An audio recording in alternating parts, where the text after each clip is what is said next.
What's up, everybody? Welcome. I'm Brian Jester, co-founder here at Occupy Fantasy, and I know the Super Bowl just ended a couple of weeks ago, but if you're like me and you love the NFL, and I know you do because you clicked on this video, then these early NFL best ball contests on DraftKings are worth paying attention to. There are some major inefficiencies in these draft rooms right now. There's no content out there influencing average draft position. Free agents haven't even signed, and we don't even know where rookies are going to be drafted. However, all of these uncertainties create some pretty big edges if you're willing to draft fantasy football here in February, and that's what this video is all about. Now, regular viewers of the channel, you know me as the NFL guy here at Occupy. But for best ball, you want to listen to our guys, Chris and Chuck. Both of these guys have won best ball tournaments, and Chuck in particular has some really high finishes in DraftKings NFL regular season best ball contests. These guys draft at a high level, and in this video, they're going to live draft two early best ball teams and walk through all the edges that they're seeing. I listen to these guys, and you should listen to them too. Big thanks to DraftKings for sponsoring this video series. Now let's get into it. Fellas, welcome back. Chuck Silver and Chris Rooney here with Occupy Fantasy. We're partnered up with DraftKings to bring you some early NFL drafts. I know we just got done with the Super Bowl and the playoffs, but we are back. We're ready for next season. Chris, how are we feeling? Chuck, I'm feeling about as prepared as I ever have in a February to plan for the upcoming NFL season. And I do kind of say that in jest, of course. I mean, we are definitely excited to draft fantasy football. This is a game that we love playing, and this is a really, really early look at the upcoming season where there's still so much to be determined. And I think that's exactly what gives us a little bit of a leg up on our opponents here. So kind of excited to get into early pre-NFL draft best ball strategy. For those unfamiliar here at DraftKings, we get access to drafts that lock once the NFL draft takes place at the end of April. And then that's when the, I guess, quote unquote, normal best ball season begins, and all the contests that you guys are used to hearing us talk about, like the Millionaire Maker here on DraftKings, they'll open up as well. But in the early window, there's just a completely different environment here. Chuck, I'll be kind of throwing it to you because I think you've got a little bit more experience drafting these early teams than I do. I've done kind of a casual amount lately, but looking forward to doing a lot more here this year. Yeah, my plan is to get about 50 drafts in this contest, so I kind of want to spread it out from now until the time the actual NFL draft is. So I figure that's about a draft a day, which seems pretty good. You know, my takes are still going to change even this early. Already looking forward to next season. So yeah, it's fun. I think a big thing is rookies might be slightly undervalued. Now we can get kind of a disadvantage, I guess, when they get drafted to poor spots where they're not going to be expected to produce as much, but a lot of the time we're going to get pretty good value on them. And now we've been talking about rookies a little bit. We don't feel this is a super strong rookie class, but that's been the edge that I usually look for. And then since I usually don't do too many drafts in these early contests, I kind of lean a little bit harder into my early takes. Yeah, I mean, we're certainly going to have some hits and misses here, but we're hoping that they balance out and the hits in general win out. I will say, last year on our shows we did together, Chuck, we were big on Harold Fannin Jr. with the Cleveland Browns, and he ended up being an extreme smash win value in best ball drafts, becoming basically the number one pass catcher for Cleveland throughout the NFL season. I will address really briefly here. Obviously, I was super high on some players on the Raiders, Dante Thornton Jr. especially. That didn't necessarily work out, but I think it doesn't really cost you as much when some of these late round guys don't pan out, because again, it's like a late round pick. How many times are those guys cracking your starting lineup anyway?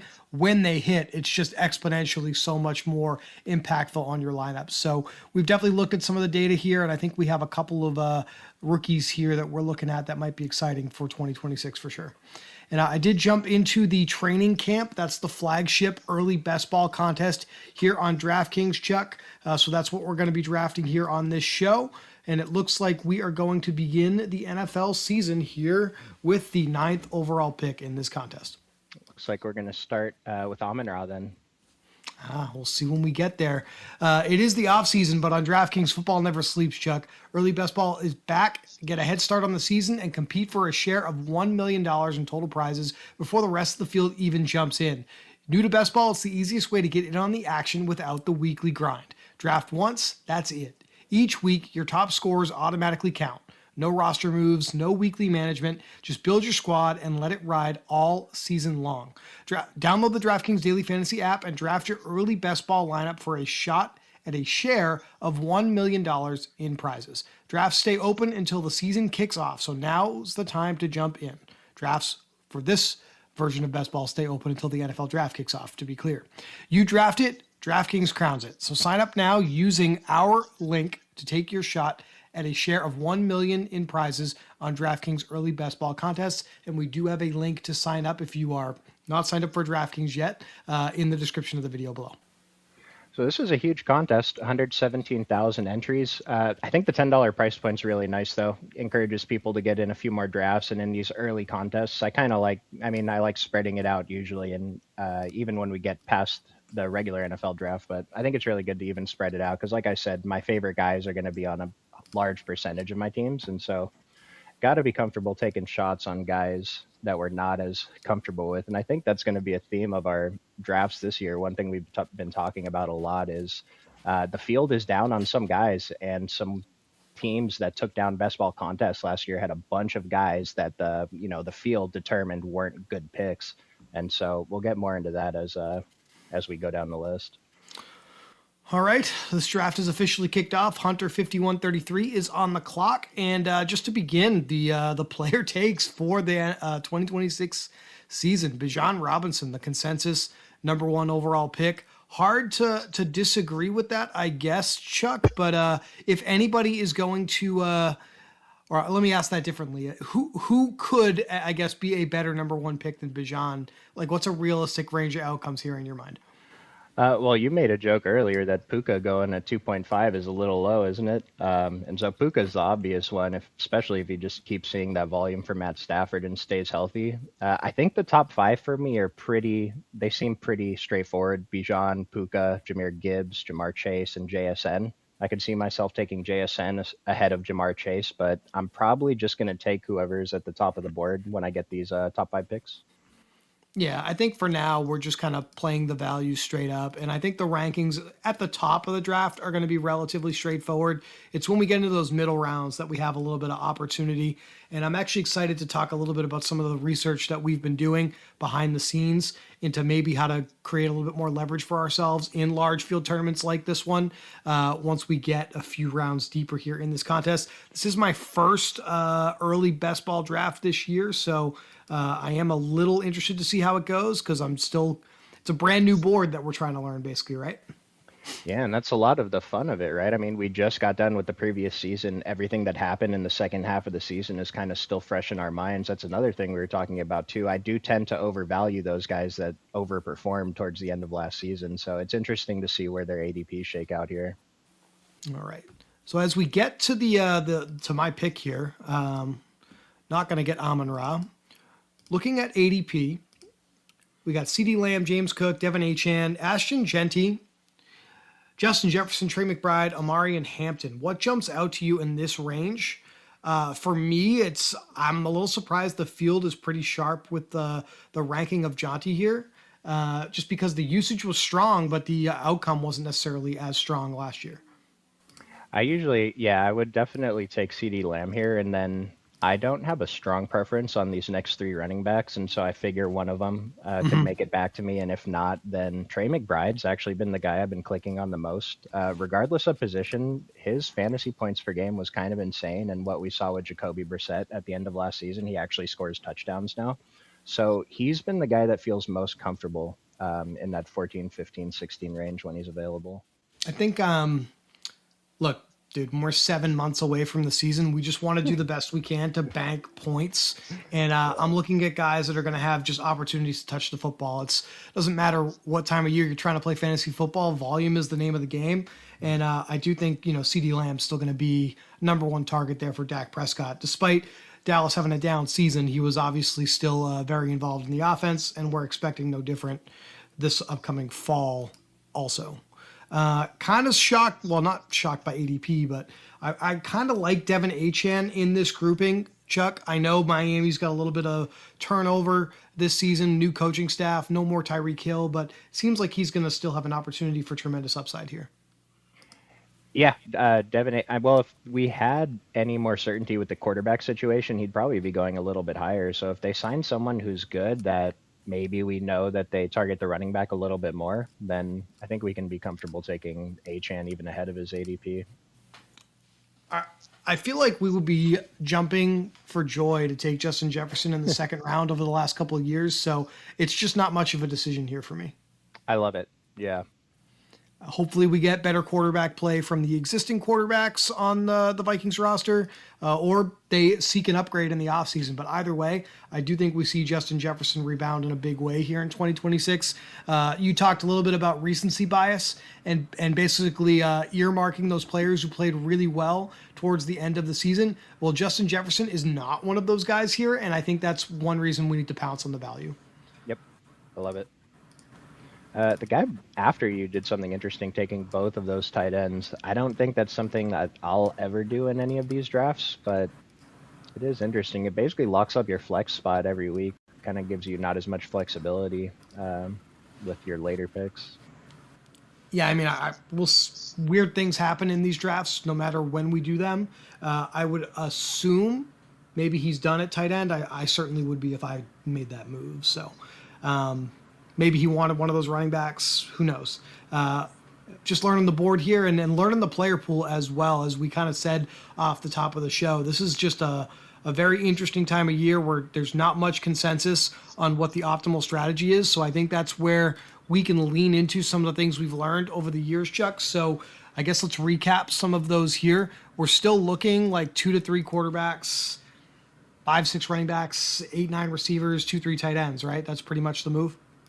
Yeah, I'm mostly looking for 3 quarterbacks, I think, in these 20-round drafts over on DraftKings. Maybe if I have Josh Allen and, I don't know, a second quarterback I'm comfortable with. But a lot of it is just having an active player for the playoffs. And the same goes a little bit for tight end. But when I have Trey McBride, if I get a comfortable second tight end, then I'm probably okay just stopping at 2. Because if Trey McBride's hurt for the playoff weeks, I'm dead anyway. It's happened to me.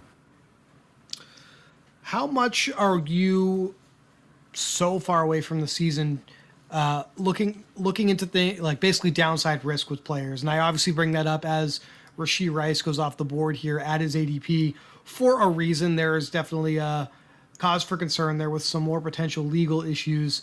Are you kind of bypassing these guys? Or are you looking to get like a round's worth of value? Like, what's the overall strategy there? Well, so if there was no concern of him missing games next year, he'd probably be going a little bit higher in ADP, right? He'd be a second rounder. And so I kind of think that games missed thing is kind of priced in a little bit if he does miss games. And so I still don't really want to draft him at ADP, but I've seen him fall a couple times in drafts that I've done. So if he's past ADP, like if he was available now, I'd probably take him every time. But that's how I'm handling it. If I can get a couple picks value on even where he's going, then I'm comfortable with it. Otherwise, there's enough players in that range that I like. I think I just want to lock in some running back floor here. So Josh Jacobs it is. Yeah, running backs get interesting. A lot of years, there's always a 20th round running back I'm comfortable taking on a lot of my teams. This year, I think this happened early last year too. That hasn't emerged yet. And so there are wide receivers, though, that I'm comfortable taking 19th, 20th round. Like Keenan Allen goes undrafted a little bit sometimes. So I think it's good to get running backs a little bit earlier than we did before, but we don't have to load up super early. I really wanted to click on Tetaroa McMillan there, but having Lamb and another important position here. As it comes back to me, though, I got a player here that I'm really excited about, and it's not often that we get before, or I guess during the NFL Combine, where I'm ready to start talking about players on teams that haven't necessarily done well. That's something we have to address. Henderson coming off the board here. Yeah. But I'm going to give a shout out to the Jets fans that we have in the Discord that are some of our most loyal followers, Chuck. I love Garrett Wilson this upcoming year, man. I think this is a very, very low ADP when you look at on a per game basis how heavily he was targeted by the Jets quarterbacks last year. And we're expecting, no matter how it shakes out, some kind of upgrade at that position from Aaron Glenn and the Jets coaching staff here. So give me all the Garrett Wilson I can get in this range. If I may be super aggressive here on February 26th, I think Garrett Wilson in this range has a chance to be 2026's Jackson Smith-Njigba, who was like a 3rd, 4th round pick, who ended up being one of the best picks in fantasy football. Big fan of Garrett Wilson in this range. I'm basically never going to click McConkey over him. I guess I will here and there if I don't end up with any McConkey, but him and Jamison Williams are the two receivers that I feel really comfortable taking in the fourth round. And I think it's interesting how late Devontae Adams is going. He might be a little bit touchdown dependent, but that could be one of those players I was kind of referring to earlier where maybe the field's down on him when they shouldn't be. I kind of like that DraftKings lets us come in here and filter by some different, teams and stuff like that. One thing that if we could get some feedback back to DraftKings if they review this this footage here, obviously we love the partnership. I'd love to be able to just kind of select rookies and look at the ADP for some of these new players because I think that's going to be the easiest way for not just us, you guys watching, everybody else in the field here playing these contests to learn about some of these new players. I am curious just because you have a few more drafts under your belt so far than I do, this being my first one, if there are any rookie values that stand out to you at this point. Not necessarily. I will mention last year, I think a lot of the rookies moved up in ADP after the NFL draft. And so I think just kind of just get rookies on your team when the ADP makes sense. I can't imagine the market's too far off on them. Like I mentioned earlier, yeah, some of them are going to land in some spots that are not going to be great for fantasy. But, the benefits we get from drafting good rookies is far going to outweigh what we lose out on drafting rookies that just don't produce. So how are you, we're super early in the process. We basically only have college statistics for those guys. NFL Combine currently taking place, so we're getting some of those athletic measurements, those pro day measurements.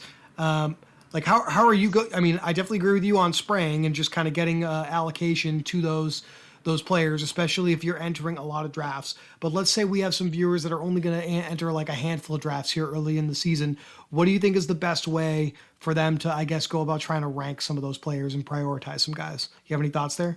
Like rookies specifically? Yeah. So Jeremiah Love is going off the board at pick 18 or something? Pick 18.6. And he's a player that if he gets drafted to the right spot, I don't know if the Titans would be a good one, but that's just an example. He has a chance to be a big fantasy producer. This isn't quite as high as Jonty went last year, and Jonty was a better prospect. But Jeremiah Love, I think I'm okay taking him at ADP, and usually I don't love taking these early rookie running backs there. But there's really only 3 receivers in the top 100. Tate, Lemon, and Tyson. And I think, like I mentioned earlier, if they fall a couple picks past ADP and you need that position, just take them. Hope they land in a good spot. What are we doing with Fernando Mendoza here? Are we already kind of incorporating him into some potential Raiders stacks, or are we being a little more, conservative there? What are your thoughts?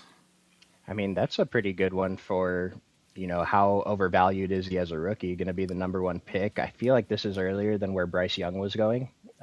Caleb Williams was maybe going in this range, but I've heard Fernando Mendoza could be really good at running in a straight line, not necessarily, doing the things that maybe Josh Allen would do. But if he's really good at running in a straight line, Tyler Shuck is really good at running in a straight line, and that's worth a lot of fantasy points. So I don't mind it. If you're stacking with players already on your team, it's probably good. If I told you that in the 5th round or in the early 6th round, depending on the contest, you could get a player who had 29% of team targets in the games that he played, would you be interested in that? Yeah. Because that is exactly who Roma Dunze is here, Chuck. And I think that gives you a chance at a player that has, if he plays a full season, a chance at like 100 receptions, 1,200 yards, hopefully 5+ touchdowns. Definitely good value in my opinion. There's 4 players I think that fit that mold of Roma Dunze that we could be getting a tremendous value on, especially he's going from his rookie year to a sophomore year, right? And we typically see a little boost, and we're not seeing that reflected in the ADP, so I think it's okay to take him. But Parker Washington, Jalen Coker, and Michael Wilson, I think, are all really, really strong mid-round picks that they all kind of balled out the end of last year except for Roma Dunze, but those are guys I'm targeting pretty heavily. All right. So if you're telling me, just to kind of, because I'm on the clock, that these rookies are going to go up in ADP and there's only like a few that there's like consensus on being the best plays, I'm just going to grab Lemon here. We don't really have you and I are not going to sit here and pretend like we know where he's a great fit for, which staffs at this point are eyeballing him and want to get him on the roster. We just think that Lemon is going to be worth owning in fantasy football come September, and so that's why I'm interested in him here in the 6th round. I'm thinking about Emeka Egbuka. He was going actually fairly late in the early drafts last year. I was loading up on him quite a bit. I thought he was a value. And then when he got drafted to Tampa Bay, like his ADP went up just for the fact that he got drafted. But I think the sentiment on him was kind of negative because he was in a crowded receiver room. And then all of a sudden, stuff opened up and something happened almost when the season started that made him jump up to like ADP 40. But even guys, if they don't get drafted to a good spot, could end up working out. We were interested in the rookies for second half of season production more than anything. There was real concern at the beginning of the season that it panned out that like both Evans and Godwin wouldn't necessarily be ready to go. And I think that's why Egbuka was so valuable early in the season. He faded fast there and didn't necessarily hold on to that. But, those are the situations to be aware of here, I guess.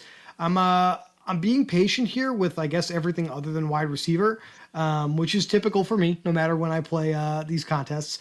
I do think quarterback, especially though, now that we're kind of somewhat on the subject, we were just talking about Mendoza.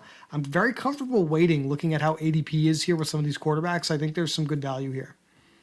Yeah, quarterbacks. I mean, I always draft late quarterbacks. Sometimes it works out. Most of the time it works out, actually. But there are late quarterbacks we're pretty interested in. Chris and I were talking about earlier, too, the uncertainty with some of these teams. Now, it's probably a lot riskier to take uncertain quarterbacks rather than it is any other position. But if you have a hunch, I mean, you can get your third quarterback that's like, I don't know, Tua, and he ends up starting for the Vikings or something. I don't know. You can get an advantage. It's probably a little bit high risk, though. We got like Richardson. Obviously, other than rookies entering the league, we have free agency, which has not kicked off yet. That'll happen in like 2-3 weeks, and that's going to have a big impact on projections for some of these teams. There are some ADPs at this point that I think are, I guess, in anticipation of free agent moves, one of which should be coming up relatively soon here. That will be Basil Tootin here with the Jacksonville Jaguars being forecasted by the field as the starter for Jacksonville with an ADP around pick 80 here in the 7th round. Great player. I think he's got explosive upside. I just think there's a lot of ways that can go sideways.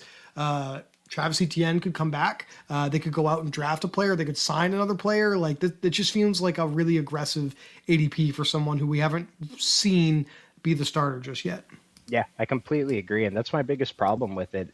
Let's say he got announced as starter tomorrow. His ADP is for sure going to go up. It's probably going to rise way too much. I already think it's too high. He hasn't done enough to show that he can handle being that guy and being a good pick. And so while his ADP right now is probably reasonable if he starts, once we get confirmation and he moves up, it's going to be a pretty tough click for me. Although I've been wrong about these guys before. Sometimes it works.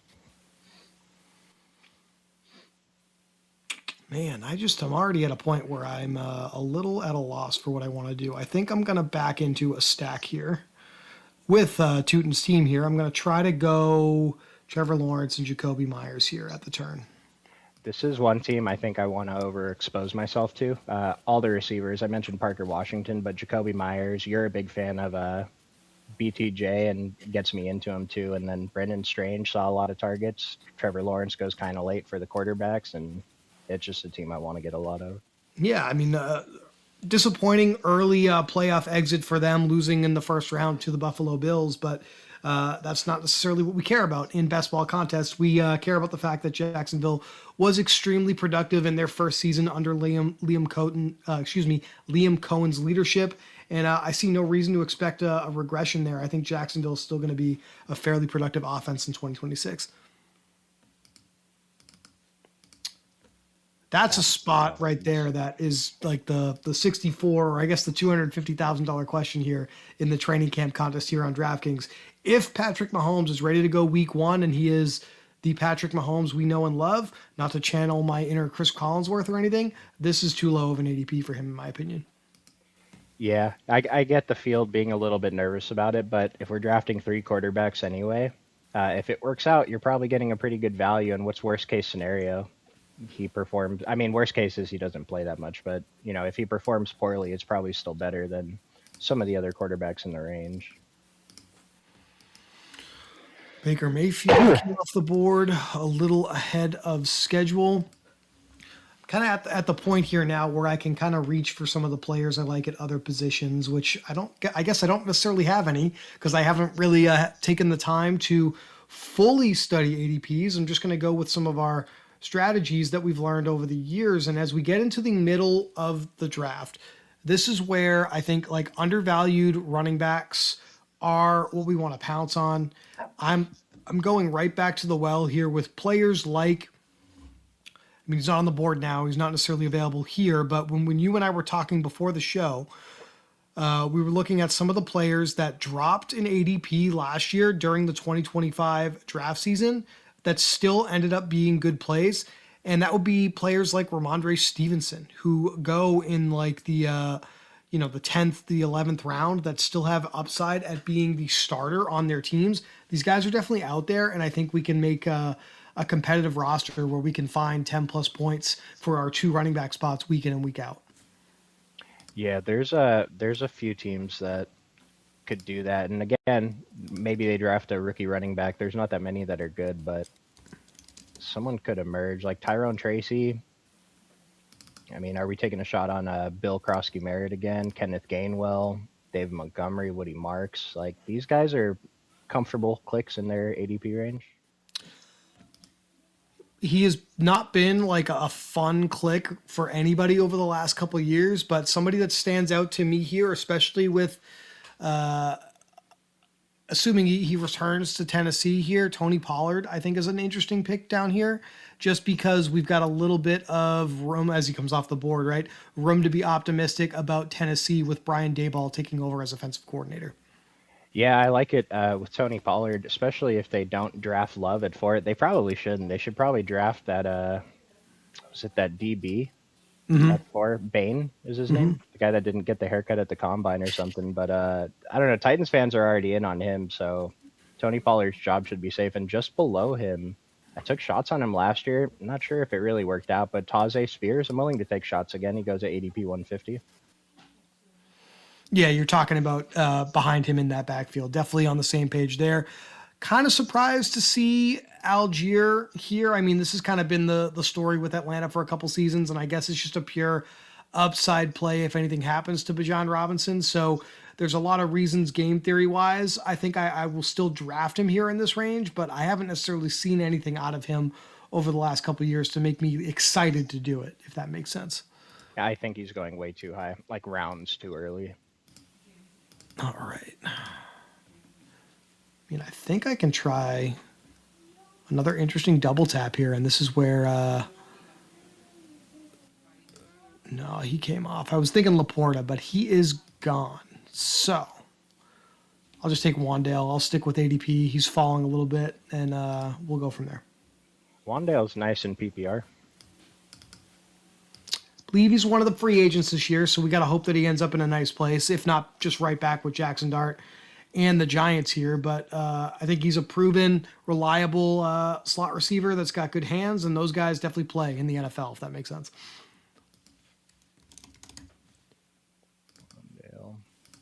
Any overall thoughts from you, Chuck, here? We got a lot of new coaching staffs. Anything that happened over the last couple of months here that made you more or less interested in any of these teams?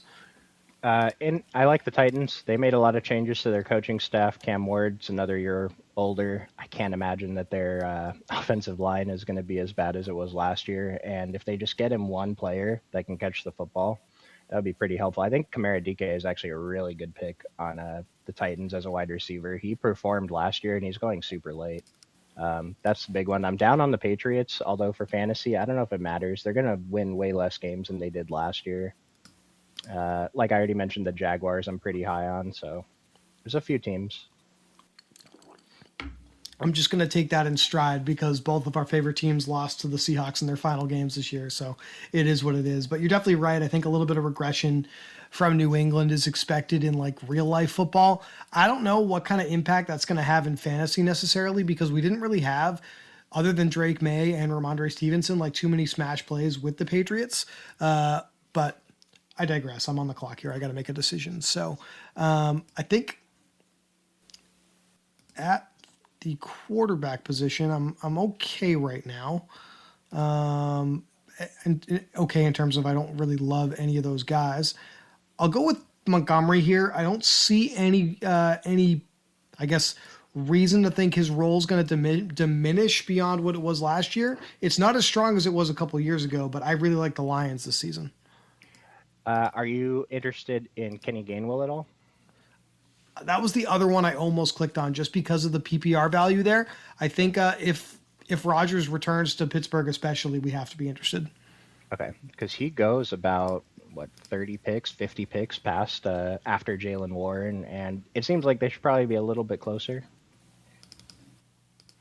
Yeah, I definitely think that makes a ton of sense. A lot of the value with Kenny Gainwell is going to be in the passing game. Had like a 17% target share last year, and I think that's just because Rodgers just did not really push the ball downfield. If there's a change with Mike McCarthy and at quarterback, if Rodgers retires, could be a whole different ball game for Kenny Gainwell. So not like there's a tremendous amount of risk on this spot of the board here with him, but I just don't think it's as clean as it feels right now.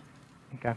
And then I want to mention his teammate DK Metcalf goes at ADP 76. I think that's worth taking some shots on. As Gainwell comes off. The player I think I probably, if I had that pick back, would probably Gadsden is who I would have liked to have clicked on there without having a tight end yet. But it's okay.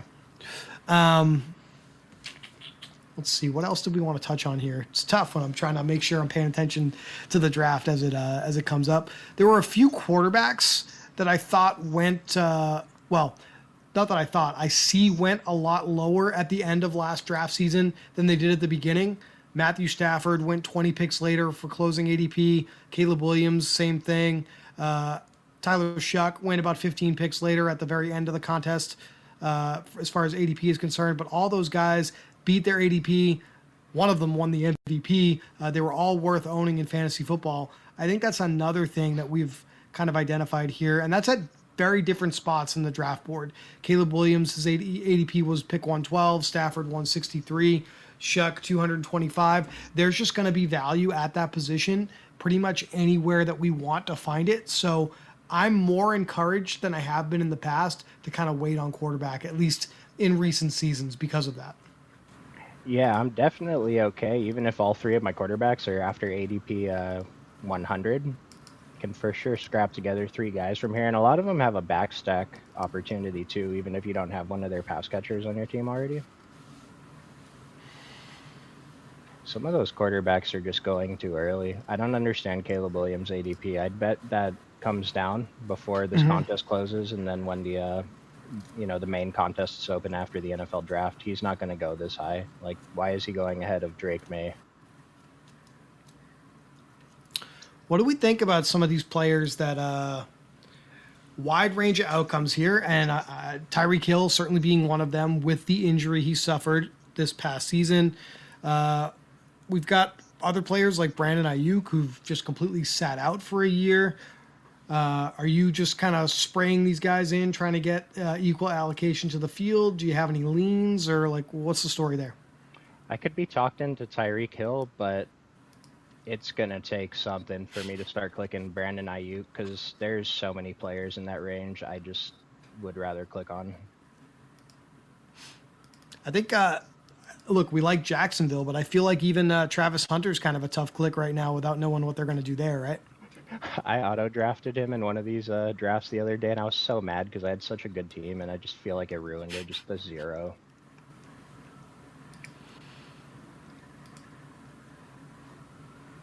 He had one spike game. If Travis Hunter has one spike game, then whatever, but I don't think he should be drafted. He should be drafted, but even ADP 150 sounds too high. So we're gonna go with Strange at tight end, linking him with the quarterback. I think that's definitely in play with tight ends. We got George Kittle slipping a little bit with his late year injury in 2025.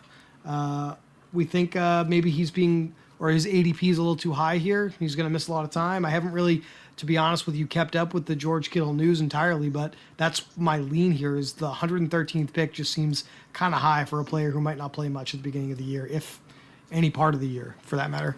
this is the number one spot I think we have to take advantage of at the tight end position right now. I think I have drafted George Kittle, but he fell a lot. But if George Kittle's not going to play all year, he's going way too early. And then his teammate, it's Jake Tongs, right? The guy that came in and crushed. If you guys are members of Occupy Fantasy, remember the model loved this guy on some showdowns. He helped us out, but he's going way too late if he's going to be the starting tight end probably for a lot of the season. Like basically 19th, 20th round right now. He's free. So going to have to agree with you there. Before we let the show get too far away, and I feel like we've gone too far into it to bring this up, I did want to mention that absolutely loved covering playoff best ball with you last month, Chuck. I know that you ended up having a lot more success than I did in terms of results there. Well, so why don't you talk the people through that as I make my pick here? Yeah, well, I was trying to follow up. You came in first place in a NFL playoff best ball contest last season, and then I ended up finishing second in one of the $5 five maxes here on DraftKings. It's a pretty good score. The flat payouts are really nice for those small contests, so usually I'd feel terrible about coming in second, but I didn't feel that bad about it. I felt pretty great, actually. And so we did the drafts on this channel. I feel like that wasn't drafted on stream, but all the concepts that we talked about applied and ended up working out. So pretty happy about how the NFL season wrapped up. I'm glad that one of us ended up getting, at the final table, so to speak, and you had a good result. Because I think we were kind of all over the strategy there.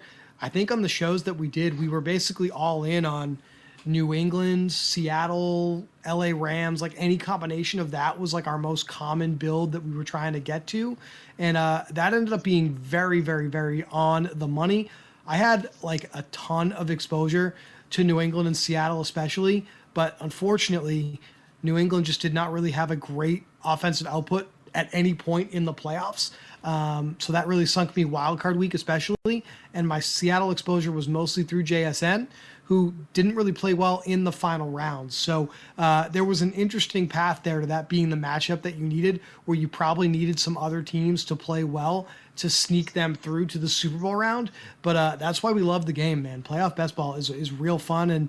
And obviously I love early best ball. I love regular season best ball, but I'm definitely looking forward to the playoffs again when those come around, because it's just a completely different style of game. And it's one where I think we collectively as fantasy football players have not fully wrapped our heads around it. I think you and I have done a little bit of a better job of that. The results certainly show that over the last couple of years. So hopefully we can spread some of the love here with the people in early 2027 when we get there. Yeah, and I want to mention we had a few members make the final of the big DraftKings regular season contest last year too, at least 3, and so that was pretty cool. We had a lot of best ball success overall, not just the staff. Well, that's the goal. We want to make sure that all of the subs, all the followers here on YouTube as well for our free videos, we appreciate you guys. You guys have as much success as possible. If you guys have any questions about best ball here as we prepare for the 2026 NFL season, I know this is a recorded show, but please leave them in the comments of the YouTube video here below. Myself, Chuck, and Brian, who kicked this thing off and introduced the video, will jump on in the comments and do our best to answer those questions as well, because we've got a little bit more time to go into strategy here, as we have 7 months to wait for the season to begin. So this is the time of year where we love to do those things. Yeah, I've spent more time thinking about next season in February than I ever have in February. And then it's fun though. You get started a little bit and you kind of get fired up. You want to see what's going on with this team, what's going on with this player. And, before you know it, you just spent a whole afternoon working on NFL 6 months early. Do you find in the early best ball streets here that, obviously stacking is kind of table stakes at this point, but we can do a little bit more like with uncorrelated builds? Like I just took CJ Stroud just kind of for some floor here. It just feels like this is too low. If you go back a couple of years, this is a player that was going much more aggressively higher than this because of some success as a rookie. I know that he didn't necessarily look great as they closed out their season there on the road against the Patriots in the playoffs, but this is still a very high upside offense. And I think we're getting Tank Dell back this year, which should be an upgrade as well. Yeah, those kind of guys are interesting because on one hand, they've showed that they can perform on a high level, like ceiling type levels that we're looking for. But on the other hand, he's also shown that he can completely not do that at all. So I'm willing to take shots though. If I have the stacking partners, probably. And you mentioned Tank Dell. I guess you could backstack too, even if you didn't draft Nico Collins already. Got him. We've got Dalton Schultz, a tight end who goes about the 15th round. So there's definitely a viable opportunity here. And with how, I mean, one of the best defenses in the NFL, I don't see a major downgrade coming there in 2026, even if they're not like number one anymore. This offense should have some more opportunities to run plays and score points. So I'll take their starting quarterback in the 12th round all day long. I like it. All right. Should we be more interested in Zach Charbonnet just purely because we know Kenneth Walker's coming up on free agency, or is that injury putting you off of that? The injury's putting me off. He got hurt in week 20. What is that? Well, I'm looking at the game log on DK, but it's just too late in the year. What's he going to come back for the last few weeks? And even if he does come back, is he going to be 100% by the fantasy playoffs, which is what we would want him for? Yeah. So, I mean, does this the flip side of that, just trying to find him here. Kenneth Walker went 26th. I think his ADP is a couple spots behind that. Does that feel too high now? Like if he returns to Seattle, I guess so, but it just really depends where he goes, right? Yeah, this is one of those guys. If you look at the game log over the last 8 games or something, he looks like a super stud. And I wonder if he didn't win Super Bowl MVP, how much lower he would be going in ADP. I bet that's worth at least a few spots. So he's someone that I'm probably going to wait to fall a little bit before I take much of him. 2 quarterbacks, 2 running backs, 2 tight ends, and 7 receivers. So I'm pretty much going to fill out every position other than receiver at this point. Try to save one more receiver spot for maybe like a super high upside pick here. This is definitely where things just kind of go off the rails. Chris Rodriguez, about 50 picks, 60 picks too early. Must be his cousin or something. I don't know. Could go with Booty. He's a high ceiling play here, but I think we're good there. We don't need another receiver at this point. I think it's worth the risk here with Charbonnet. His ADP is 144. I just got him at pick 160, so I know we just spent the better part of the last 3 minutes kind of building a bear case for him. But if you're going to fall 2 rounds behind what I think is already a relatively low ADP, and yeah, maybe he won't be back in September, Chuck, but if he's back in November and December where we want him to perform, I'll take it here on the best team in the league, right? Yeah. Yeah, especially with how hard they run the football because their defense just is unstoppable.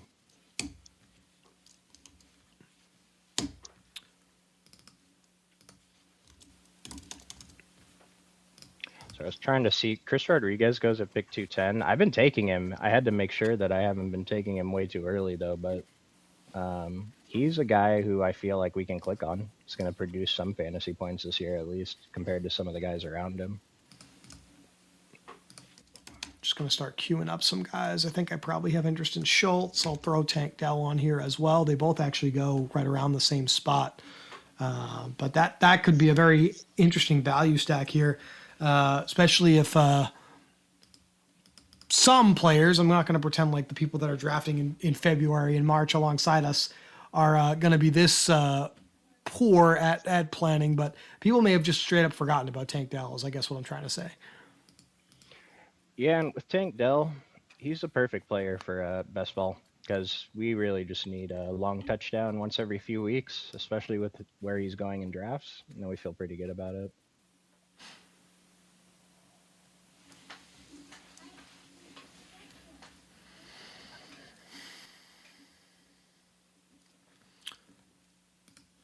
We mentioned kind of the guys going in the top 100, and we got at rookie. We've got quite a few more that are coming off the board here. I've basically only passively looked at some dynasty rankings for some of these rookies. I know, like, if I could just talk about traits and not necessarily players, things that I look for: early declare, guys that come out like before their senior or redshirt senior year. That is a good sign to me. They're betting on their own talent, especially if they project well. I'm always leery of guys that basically waited until they were a year or two older than everybody else in college to dominate. That doesn't necessarily bode well for how they're going to match up against the best players in the world every single week, right? So that's one of the bigger overarching themes I look for are players that decided to come out early, especially at receiver. And then I just the other thing, from a drill standpoint, this is now maybe more in the weeds than some of y'all have bargained for. When I ran some analyses on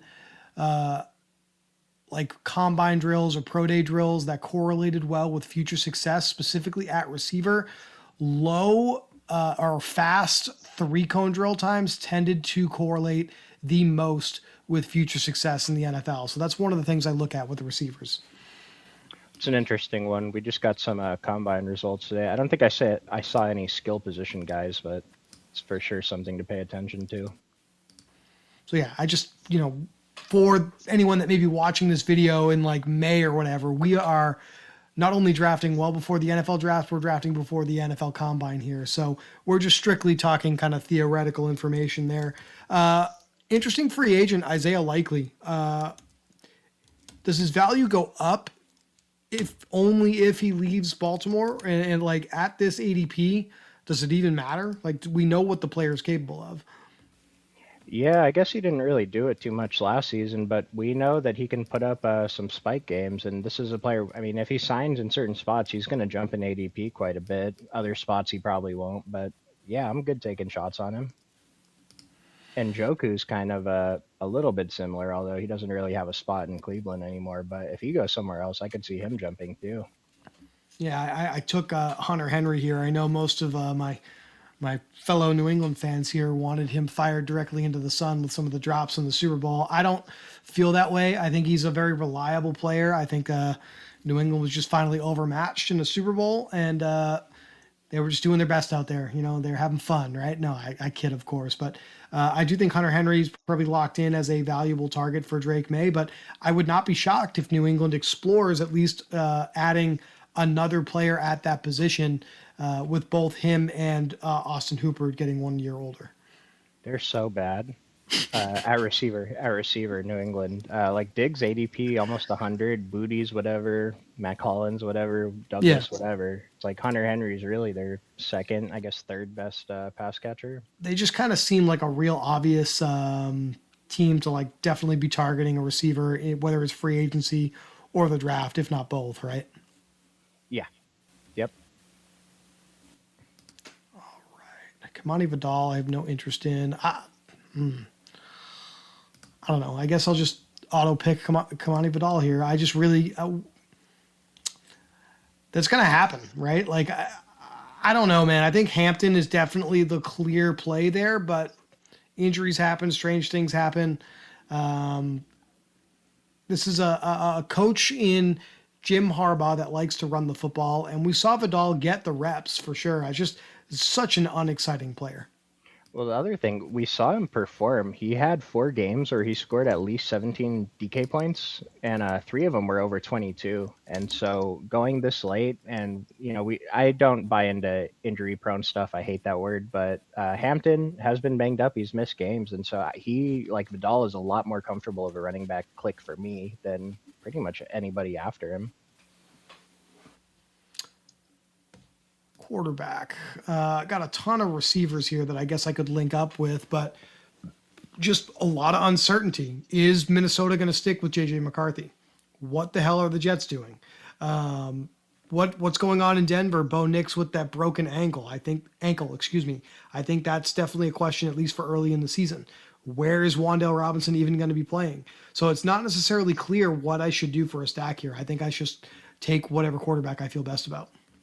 I agree.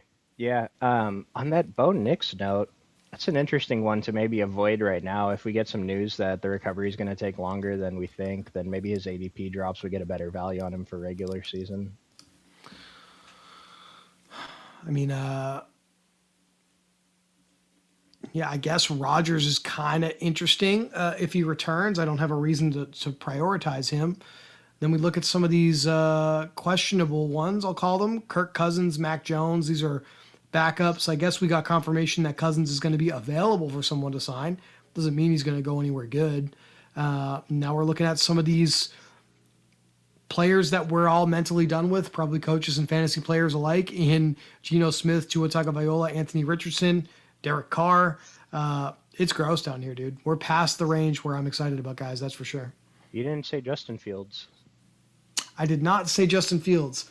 I think it's clear the Jets are going to do something. I just don't know what it's going to be. But we see enough quarterbacks. How do I want to say this? We see like 70 quarterbacks make starts every year, like on average, pretty reliably. I will say with his rushing upside, it's never like he's not the type of player that I'm going to be like 100% out on, because if he gets on the field for like 4, 5, 6 games, especially in the right time of the year, that could be useful for us. Yeah, he's the type of guy you take when you're kind of already have some kind of quarterbacks, I guess. I mean, I have Trevor Lawrence, CJ Stroud. He's a lottery ticket. Like, he would definitely. Yeah. I'm not 100% against it, especially because I already have Garrett Wilson as well. Yeah, if I have a quarterback as good as Trevor Lawrence, I'm cool risking. Because, I mean, what's Trevor Lawrence's floor? 17? It's pretty good. I think I am going to prioritize the J.J. McCarthy pick just because of Justin Jefferson. But beyond that, I want to be completely clear. I have no faith in that player right now suiting up for Minnesota. We're going to have to wait and see what happens. And we'll recap that after the NFL draft. But like the upside based off of what we know today, at least. I think it's really good. We're taking Justin Jefferson. Like, he's later than he usually goes, but we're still taking him fairly early. We need him to perform. If he has a good year that exceeds his ADP, then, and J.J. McCarthy starting, he probably had a good year that exceeded his ADP too. And he's flashed enough. He showed enough. He can have good fantasy games, even if we think he's a poor real-life quarterback.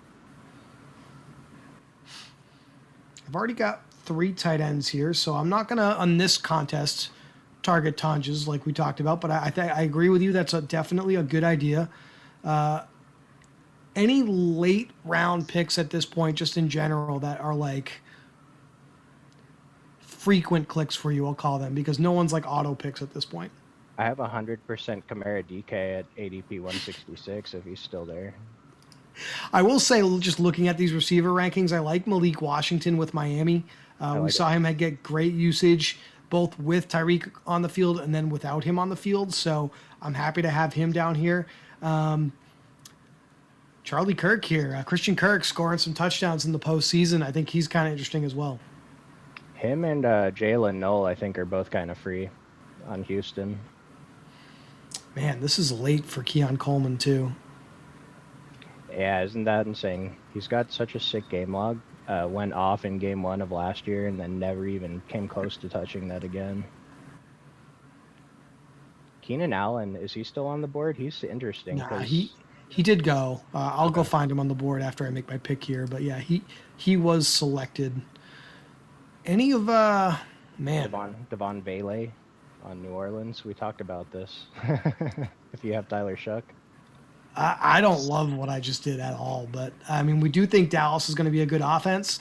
Jaden Blue got some work super late, believe week 18 especially. Could be an interesting play for Dallas. I know they are re-upping Javonte Williams, so they've already kind of told us they like that player, but that doesn't mean that he's going to be safe all year long.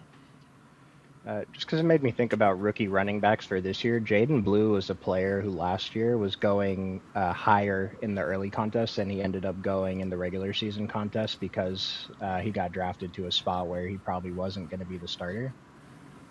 I do think that people kind of talk themselves into thinking he'd have a larger role, though. So he did rise in ADP by the time the season started. But just something to think about for rookie running backs going this late right now. And this is, last couple of rounds coming up. We'll definitely do a second one here to keep the conversation going. But I'm purely queuing up Claiborne here just because he's a rookie and the range of outcomes there being as wide as it is. We don't know who the Bill Krosky Merit of 2026 is going to be. Maybe it'll be Claiborne. We'll see what happens. That's another thing you could do too. Just not take that many running backs early, and then maybe take 8 or even 9 running backs if you're loaded up on the other positions, and target the rookies more than anything. Another late flyer at running back that I'm off of just based off of the overall traits that I was talking about earlier. We got Hemby out of Indiana. Obviously, they've got very prominent, just won the national championship. Was a redshirt senior last year. He's already 24 years old. That's the archetype for a player that I'm not interested in for fantasy. I hope he has a great NFL career, but I'm not going to be aggressively taking shots on him or anything like that. I think that's the right way to do it.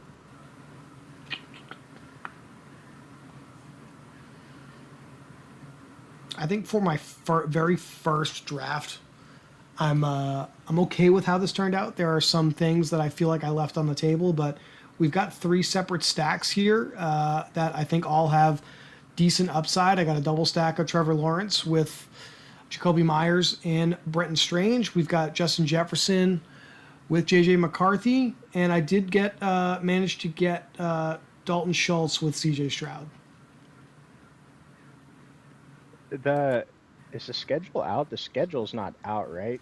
So we don't have the schedule, but we do know every opponent for every team. So you're still able to go and build out, I guess, a forecast, if you will, for what you think is going to happen this season, just using the matchup data. Is it something about, so we don't have the schedules, we don't have to worry that much about playoff correlation, right? Weeks 15, 16, 17. Is it something where we might be able to target division rivals because they play each other twice, and so there's a higher chance they will meet during the playoff weeks? Yeah, the NFL always backloads the schedule to keep things interesting, so I think that's exactly what I'm going to try to do here.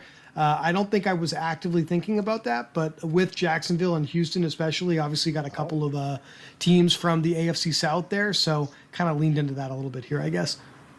I like that. Yeah, that's one thing we can do that maybe not people are aware of. I'm going to try to take Claiborne here since I just touted him so much before it came back to me. That would have been super embarrassing if he got selected out from under me. But we're going to wrap things up with 3 quarterbacks, 6 running backs, 8 wide receivers, and 3 tight ends. It feels good to be home, Chuck. Feels good to be home, man. I'm sad that we're not gonna get to draft again for 2 more days. All right. So we got Claiborne here. I want to see if there's anything we didn't discuss during that draft that we want to cover in this video before we get out of here. Because we've had a lot of active discussion, you, me, and Brian, about attacking 2026 contests. So I guess I'll just kick it to you with a general overall question here. What are some things that you want to investigate further here as we do more research for 2026 that you're most curious about? Well, we will get into the rookies a little bit more in our next video, but maybe the teams that have coaching changes, we can go see a little bit more of what those coaches' tendencies are, as if they have the same type of players available to them. But I mean, I tend to think ADP is pretty efficient, and so we'll see what changes throughout the offseason. And we always have our takes, so just take your guys and follow ADP a little bit. There's massive correlation between like ADP risers and advance rates. I'm pretty sure that's one of the things we looked at. And I'm just curious if that's an opportunity for us to exploit, because obviously if we see that, everyone sees that, right? So there is some merit to at least considering zigging while everyone else is zagging, I think. Well, you got to consider the people that are looking up. I mean, there are 17,000 teams drafted already in this contest. The Super Bowl was just over 2 weeks ago, 3 weeks ago, whatever. And while the people here watching our video, they're already doing more than 80-90% of the field, in that they're at least seeing some other opinions, see what some other guys are thinking about.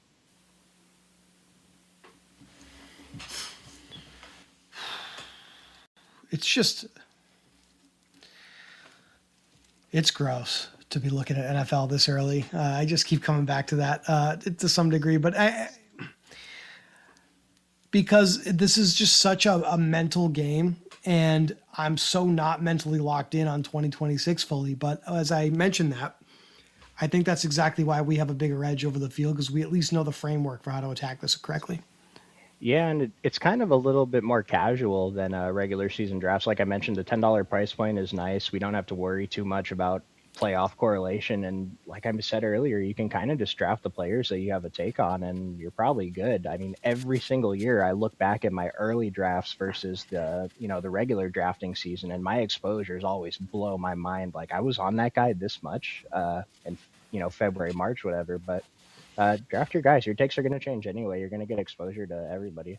If anything, Chuck, like I feel like this is kind of helping me lock in and like get ready for when we kick it into high gear during the normal quote unquote best ball draft season. Because yeah, ADP will move, but it's not going to move like a tremendous amount, and we'll already know kind of the correct ranges to target guys in. So definitely excited about that. Going to be drafting in a very similar spot here with the 10th overall pick here in this draft. Couldn't have gave us a 1 pick or a 2 pick one time? No, that would be too easy. The 10 pick, so you're probably going to get your boy Achan or Jonty this time. I wonder if 26. I kind of feel like so I'll be fully transparent. I was kind of tailing ADP a little bit on that first draft.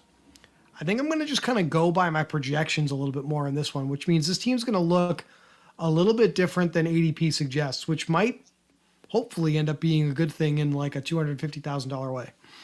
I like it. And as I do that, again, don't have rookies loaded in here into my workbook. I'll probably get that ready in the next couple of days. But one thing that I'll go through, one thing that stands out to me at every position. That's probably a good way to, I guess, do this in a brief way. I had Tyler Shuck as the fourth quarterback or the fourth best quarterback for week 18 DFS.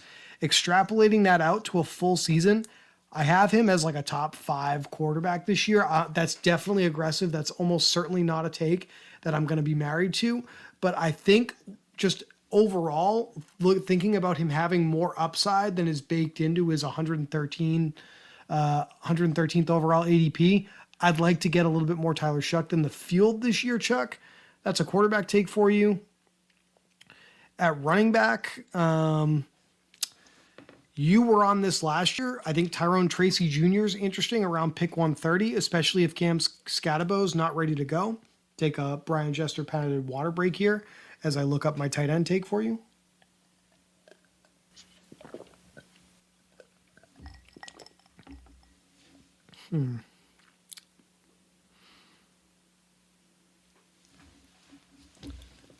I think Tyler Warren with the Colts should be the second tight end off the board this year. He is not, so that's something I'll be targeting.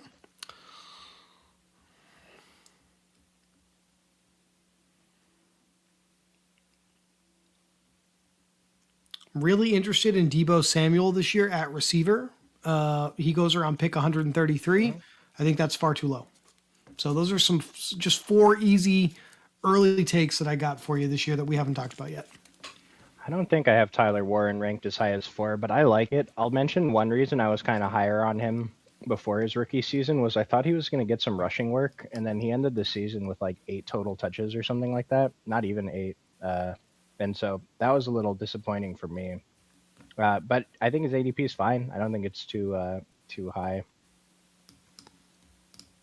And Tyrone Tracy is probably one of the better backups, especially at the ADP he's going. Everyone just assumes Cam Scatterbo is going to come back and be 100%. He's probably going a little bit too high himself.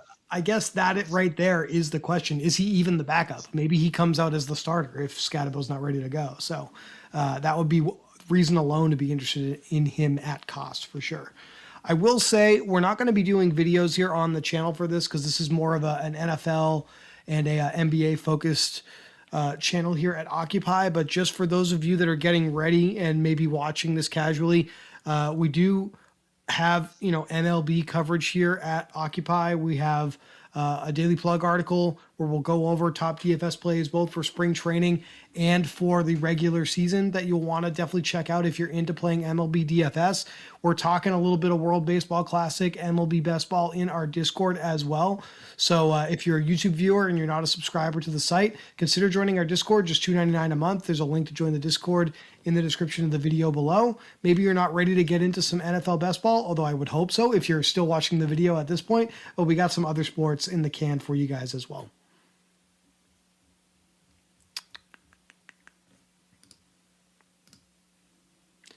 I mean, I don't want to just take CD twice. That just feels lame to me. But he's the right pick, so I have to. Like, I don't want to just not do it. You know what I mean? I would take CD. Yeah, I mean, like I said, we didn't end up getting any of those running backs on the next, on your next pick, I think, last time. But you're probably not going to get it this time either. Same start, CD and Justin Jefferson.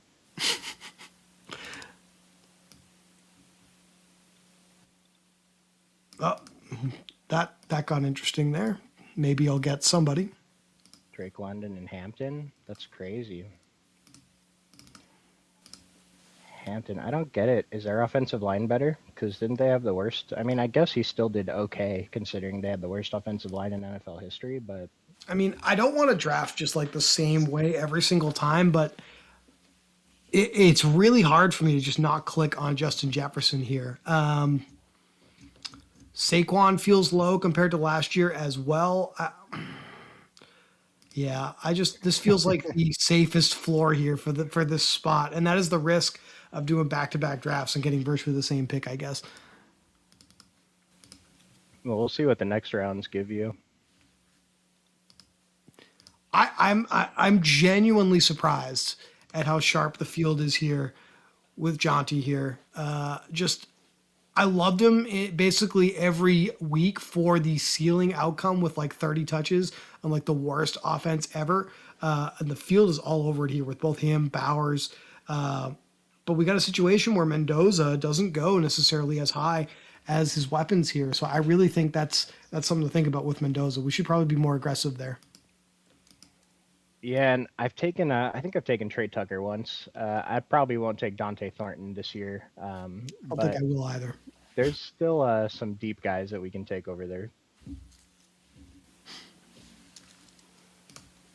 Interesting. Tight ends didn't get double tapped this time. Nico Collins probably going closer to where he should. Pick 19. He's ADP 24. Malik Neighbors too. It's an interesting one. Yeah, we get into the second draft of the show here to have this conversation, but just kind of pulling up. We got the top 101 free agents covered by NFL beat writers here. Malik Willis at the top of the list. What are your thoughts on Willis here at quarterback? This is, he's one of the earliest quarterbacks selected in a weak quarterback draft year a couple of years ago, and he's taken a while here to really turn into a player that I guess all of the football guys around the league are excited about, but he's finally there. Is that something that translates on the field here in fantasy football in 2026 or what? The rushing upside is huge, right? And then we saw the report that he could command $30 million a year. And at that point, who cares what we think? If NFL executives are willing to give him $30 million a year, he's going to have the opportunity. And it's not like his ADP is I think it's fine. 130. If he signs somewhere, it probably doesn't even matter where he signs. It's going to go up no matter what. But the more favorable of a landing spot that he gets, he's going to jump up even more. So it's probably great to draft him right now, even though. And then maybe you can just get lucky, getting a stack partner with him. I'm curious where he ends up, right? Like and that's one of those things where, we're not going to have all the answers here. I'll just wait for the teams to tell me who they're signing, right? But two of the things that come to mind to me with Willis and potential places he could go, maybe he's a little bit more of an upside pick, but he feels very similar to Justin Fields as far as the Jets are concerned. And I think you can make a similar argument with J.J. McCarthy in Minnesota. And I think those would be two of the better places for him to go where he can compete for a job. So, yeah, I just think there's a huge range of outcomes there with Willis. He's definitely going to get a job if that's the kind of salary he's going to command. But I just don't see where it's going to be just yet. Yeah, Atlanta came to mind too, but just looked real quick. Penix hopes he'll be back for week 1, so they probably won't do that. I mean, Arizona, I kind of think Jacoby Brissett starts, and that's my favorite quarterback to draft late, but it's a possibility there. Cleveland could Well, do something crazy and just have the highest paid quarterback room like in the history of the world, but Miami. all right. Well, we're not going to get Garrett Wilson this time, so. All right, we switched it up, dude. Love to hear it. Jameson Williams. If he's there with my 4th round pick, I'm usually pretty good with that. Yeah, I like these players, Walker, Kyron Williams. I don't know if I love clicking on them here, though. At the same time, T. Higgins doesn't feel great either. Let's. I'd probably go with one of the running backs here. I think I like ETN the best, so that's the one I'm going to go with here. Like it getting a piece of that upgraded Jaguars offense. And even if he's no longer a Jaguar, of those 3 running backs, I think he's the better PPR player. So that's ultimately why. See if you get some. If Ken Walker comes back to you now, it'd be pretty hard to pass It's out. basically a full round behind ADP. It's hard to argue with that for sure. But you talked about those aggressive Bears ADPs. I mean, we're right on Colston Loveland here. I mean, that's pretty wild compared to where he was going last year. Yeah, Loveland was a stud at the end, anyway. Yeah, it's too high, man. Player who probably overperformed the end of last season that I tend to love, but it's a really high ADP. It's 70 picks higher than his closing ADP last year. His closing ADP was 109. His ADP is 40 right now. This is kind of similar to what happened with Laporta from his rookie to sophomore year, though. He went from around that range to a 3rd, 4th round pick. I don't think he ended up working out. It's the age-old saying, we don't like or dislike players necessarily. We just like and dislike ADPs. It's one of those ADPs that's just, it's hard to justify. How do you feel about your boy Kyron this year, Chuck? Neutral, I guess. I don't feel bad about him. I don't feel great about him, though. I would take him if I was on the clock right here, though. You take the actual Rams running back instead of the goal line back, Devontae Adams here? Yeah, Devontae, Zay Flowers, Jameson Williams are all so interesting to me in this range. Zay Flowers was like the wide receiver 12 or something last year. I know it didn't feel like it, but he finished way higher than people thought, and I kind of thought he did bad. So imagine what it looks like when he does good. It was a down year for Jackson as well, so hopefully some quote-unquote positive regression we can benefit from there overall with the entire Ravens offense here. One of the many surprising coaching staff changes this year as well with Baltimore, so we'll see how that shakes out. Well, you got to win. When you got a player like Lamar Jackson, you got to have some kind of playoff success at some point.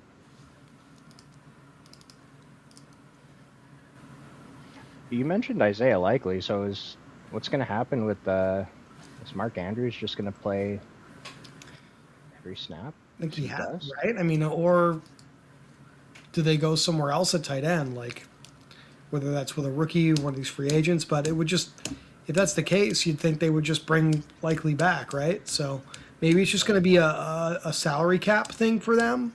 They don't feel like they can compete with what he's going to get on the open market. I haven't seen anything about a potential franchise tag there. That would feel way too aggressive for Isaiah Likely. So I didn't notice that Mark Andrews and Travis Kelce are both going around ADP 155. I'm not saying it's incorrect, but it's kind of a huge drop off from what we've seen.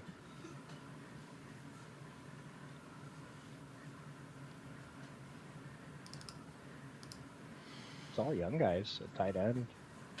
yeah, we look at some of the. Again, I think he should be the second tight end off the board. I love the upside with Tyler Warren.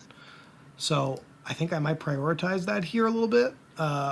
Still in love with Harold Fannin, just not as much as pick 200 or whatever it was last year. He's going well ahead of that here. Tucker Kraft coming off an injury for Green Bay. Kyle Pitts, Laporta going back towards where I think he's a reasonable pick. Gadsden, these are kind of all in play for me. Kincaid is one that I'm a little leery on because I just didn't really love what we got last year. And then we can just take some shots with some correlations with our quarterbacks after that, I think, with tight ends specifically at least.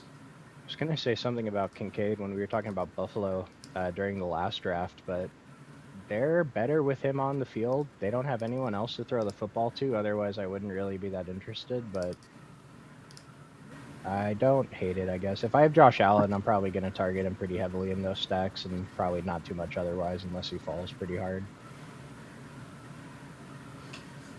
Someone there has to produce a fantasy point in Buffalo. They have to have a pass catcher that does something. I mean, maybe they could sign someone, but... Tyreek Hill? How badly do you want to win a championship, Josh Allen? Yeah. Trade for A.J. Brown? I mean, I wouldn't rule out anything with them. They basically signaled that it's Super Bowl or bust by moving on from Sean McDermott, so I would not be shocked to see Buffalo do some crazy things this spring. Yeah, they have to win. Have to win. Super, aggravating for them too to watch the Patriots just get back to the top of the AFC as well. That definitely did not go over well at Orchard Park at all. No.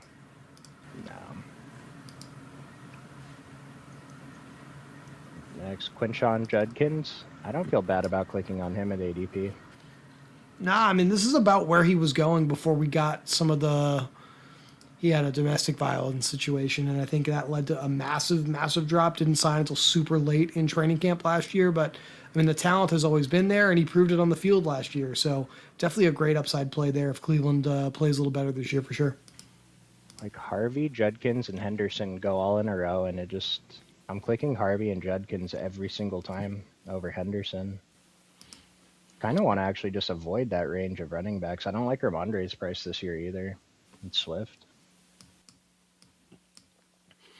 I like Romadunze a lot this year. I think he's got upside for like 18 plus points per game on average as the clear wide receiver one for Chicago. So I know I took him in the last draft as well, but he's a player I'm going to try to get over the field at least a couple, 2 or 3 times over the field here. What is that? 25% is what I want. I think that's I'd be comfortable with that. I'll put it that way. Is DJ Moore gone? I don't think so. Oh, I mean, do you think he's still? Do you think he's like Chicago? Like, is he gone from Chicago? Yeah. I don't see any reason for them to want to keep him around, but it wouldn't shock me if they did, right? Tyler Warren gotta lock in one of the takes for the show here, so very happy with that here. Did he fall? Oh yeah. Warren? Wow. Can't believe he's still there. Daniels, Caleb. So Marvin Harrison has an ADP before Michael Wilson, but I have not seen him go off the board before Michael Wilson yet. It's one of those things that it mathematically can't be true, but it feels like it is, right? Yeah. I think he's still fine too to take shots on Marvin Harrison. I just think Michael Wilson could potentially be more of a value pick. Mike Evans, that is... Is it too high?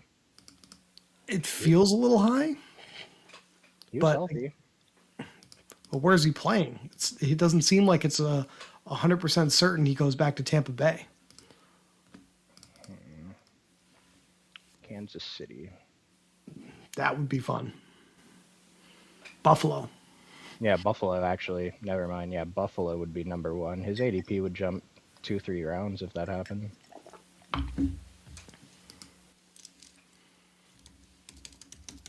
We look at, I guess the other side of that equation there. Khalil Shakir goes around pick 108. Do you think that's priced in, that they're clearly doing something else at receiver? Because let's just say hypothetically they did take a Mike Evans. I don't really think Shakir's ADP is going to drop that much. Yeah, I'm not giving the field credit for thinking that far ahead. He's probably okay. He's disappointing too. These huge target games, and he had a couple ceiling games, I guess, but not enough touchdowns. Could we see Malik Willis in Indianapolis with Daniel Jones getting injured so late in the year last year? And I think Jones's contract is a little bit questionable as well. That would be probably one of the better spots for him. Can they cut him, Jones? I feel like he did well enough. No reason to go out and pay Malik Willis. He is an unrestricted free agent. He only had a 1-year contract last year, so the Colts are kind of wide open this year. So I think Malik Willis to Indianapolis would be the spot I'd be most excited about for him, I guess is what I'm trying to say. Report came out just this morning that he received permission to seek a trade. Richardson. So Yes. So, I mean, they're clearly clearing the deck there at that position. Yeah, I don't know if he's worth taking shots on yet, though. I'd probably need confirmation he signed somewhere because he's still going to be cheap, even if he ends up signing. I don't think his ADP is going to jump 60. It could, I guess. He goes super late. Jackson Dart seems like a good QB pick, too, in the Trevor Lawrence range. I would love Ricky Pearsall if, again, you mentioned you not hate the injury-prone cliche, but just could not stay on the field last year. Still commanded a lot of targets though when he was out there. So this ADP isn't as crazy as it probably feels like. Yeah, I'll take shots on Ricky Pearsall. Who else is catching the football there? CMC. Yeah, their wide receiver one. How could I forget? Juwan Jennings. Yeah, it's wide open for sure. Juwan Jennings. That's who I was forgetting. I would like Dak Prescott, so I will get Dak Prescott with CD Lamb. Nice.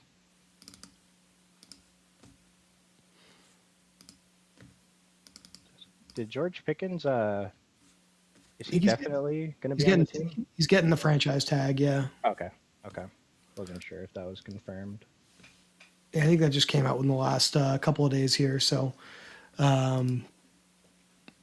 one thing about Dallas, although the 7 wins last year, the offense was not the reason they didn't win games. We'll put it that way. So I'm still excited to get these guys. Yeah, even Javonte, I'm still cool with his price too. So oh, is he going at 37? Never mind. Maybe Javonte is going super early. Your draft room's doing some funky stuff here, reaching for some guys. Yeah, and I mean, do we think Tucker Kraft is cool? I mean, a full round behind ADP. Yeah, I'm just going to do that. I'm just going to eat that. So. Yeah, he got hurt in week 9. They're about to give him an extension. Yeah, expected to be ready for week 1. That's probably still a decent value, especially if you got him late.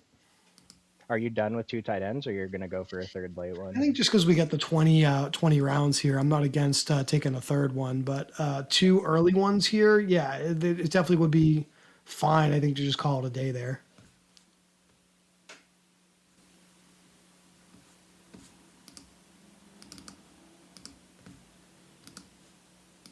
And Quentin Johnston, I'd be interested. I'm always interested in Quentin Johnston, but I actually think that's kind of high. Just went off the board. Very similar to Alec Pierce in terms of just like, the goal ball receiver, right? That's going to get you like 120 and a touchdown or like nothing. Yeah, I'm pretty sure we've been talking about Alec Pierce on stream every year. He always went at pick 180, and now the field way overcorrected this year. Yeah, because he had an awesome, he had a huge final game of the regular season, and now he's going to expected to cash in free agency. I mean, is that no disrespect intended to Alec Pierce, but just thinking of that, is this the player that goes to like a Kansas City or like a Buffalo that's why his ADP is this high, or what do you think there? That's probably, again, I guess we don't, like you said, we don't want to give the field too much credit here, but that feels like the only reason why he'd be getting selected this highly. It's possible, yeah, because I mean, the other side of it is, what if he signs with a team like Tennessee? Like, yeah, he might get targets, but still kind of a disaster. I wanted to point out Pittman goes at pick 101. Are you still kind of high on him? Because I actually feel better at his price than I do about Pierce. Yeah, I think the ceiling is still there. If Pierce is out of the picture, I think we also have to just at least be targeting Josh Downs after a Downs season. pun Nice. intended there. So yeah, definitely think the Colts in general. What a roller coaster season, right? Where they were the best team in the league for the first half and couldn't buy a win in the second half. I think they're closer to the team they were in the first part of 2025 than the final result showed. So I'll buy into them here a little bit. I like it. Dowdle's interesting to me just because we know we can command the volume and produce. So in this range, I definitely will feel fine clicking on him throughout the rest of my drafts this year. Okay. How do you feel about Hubbard? I think the assumption is that Dowdle's not going back to Carolina, right? I feel like that was a very public, all right, Carolina, thank you, like from him at the end of the season, especially the way they handled it, kind of phasing Dowdle out at the end. It didn't seem like he was appreciative of that. So I guess what I'm trying to say to you is I like both players because I feel like they're going to be playing in different places. So they're probably both underpriced then. Yeah. All right, we're gonna target both of them a little bit more then. I like it. I need players in this range to feel good about because Manangai, I don't feel great about him, but I feel okay enough to take him if I really need a running back. And then Jalen Warren, kind of same deal, but Jalen Warren feels better than Manangai. I need receivers. Jordan Because Addison. I only have 3. Jordan Addison. Yeah. Yeah, that was a very high level discussion there. So Did let's you really click him? let's. There was a lot of between the lines communication going on there, so I'll just spell it out for everybody. I've already got Jefferson. I think I'll go for JJ McCarthy, and we'll just go for hopefully Minnesota does something this year. Yeah, Addison feels like a player that could beat his ADP here. Jalen Coker, I'm actually okay with his what might seem like a crazy high price for him too. The volume was there in 2 games to finish last season, so small sample, but Bryce Young looked better. I thought he looked better anyway. I mean, what if he just came off? Xavier Worthy was on the board here, but what if Shakir just goes into the season as the number 1 receiver for Josh Allen again? That's the other side of it. I think we have to be interested in that. So I kind of like clicking on him here too. He had 9+ targets in 5 games last year. It's pretty good. There's a thing about him where it's probably still true, but there was a season where he just literally did not drop. He's 0 drops, 100% catch rate. Well, what do we always say, Chuck? We like players that are on good teams. Helps when they're good, but at a minimum, when they're on good teams, good offenses, that's good for us. So Shakir definitely fits the bill there. Yep, touchdowns are great.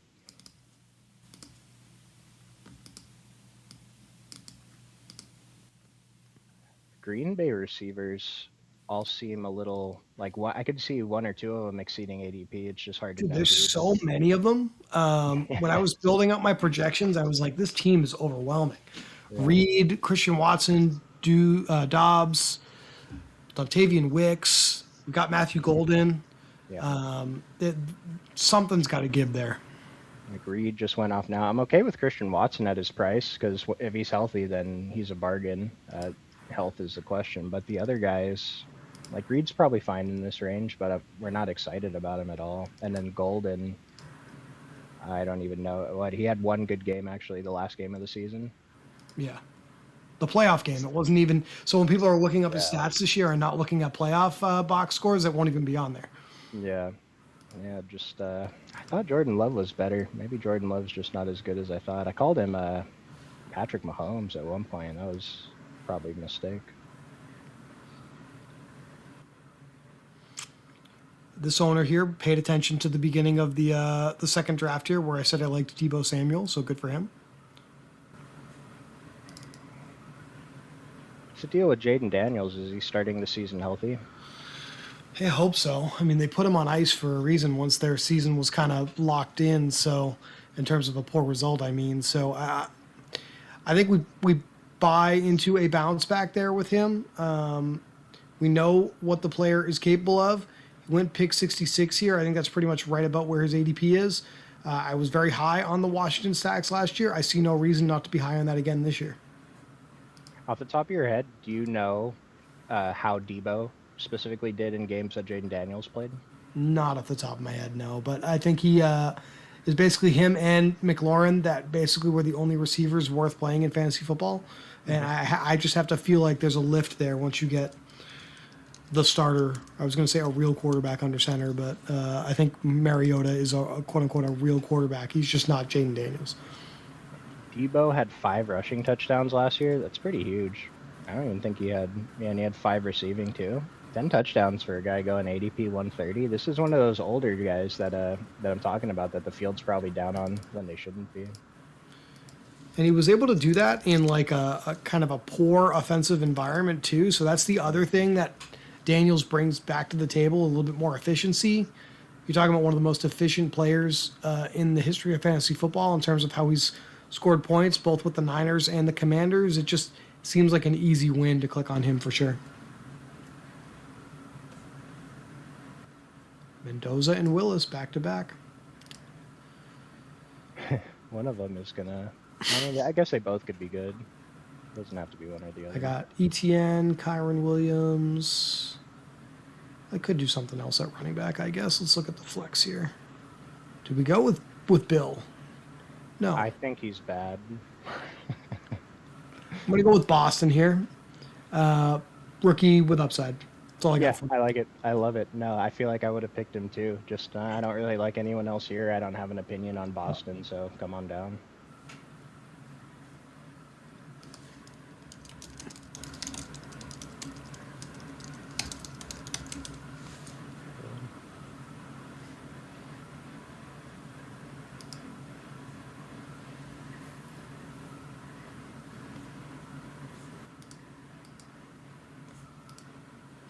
Denzel Boston.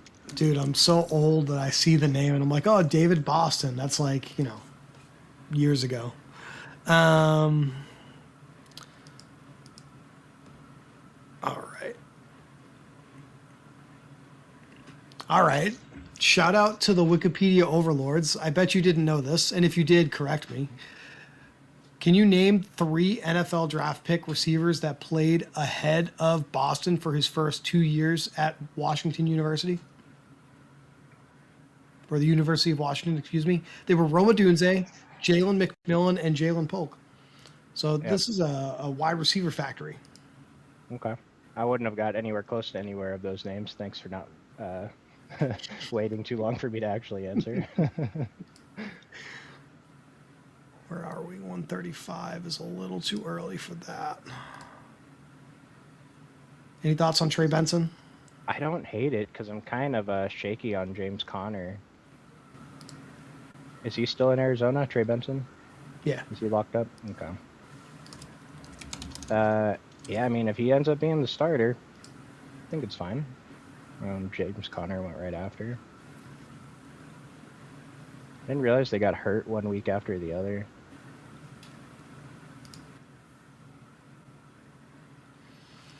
So I did not necessarily do this intentionally, but Denzel Boston was a junior this past year at Washington.